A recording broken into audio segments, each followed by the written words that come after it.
Railway अपघात जे गेले आता रेल्वे अपघातामध्ये गेले हे दुर्दैव आहे, त्याच्याबद्दल काही प्रश्नच नाही. परंतु रेल्वेमध्ये, मुंबईच्या रेल्वेमध्ये रोजच्या रोज अपघात होत आहेत. असं मला नाही वाटत एकही दिवस असेल की रेल्वेमध्ये अपघात नाही झालाय, कोणाचा हात नाही गेलाय, कोणाचा पाय नाही गेलाय, कोणी गेलेलंच नाहीये, असं एकही दिवस गेलेला नाहीये. प्रश्न असा आहे की ती रेल्वे चालते कशी, हे जगाला एक आश्चर्यच आहे. तर अनेक वर्ष याच्यावरती अनेकदा मुंबईच्या लोकांनी हा गोष्ट केंद्र सरकारला सांगितली की त्याच्यासाठी एक वेगळं महामंडळ तुम्ही करा, ते रेल्वे मंडळच वेगळं करा. कळलं का?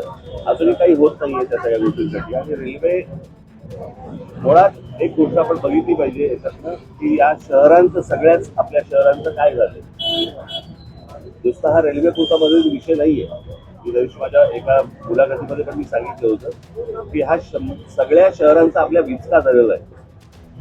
एक तर रिडेव्हलपमेंटच्या नावाखाली रस्ते नाही आहेत आणि नुसत्या उंच उंच इमारती उभ्या राहत आहेत या सगळ्या ठिकाणी.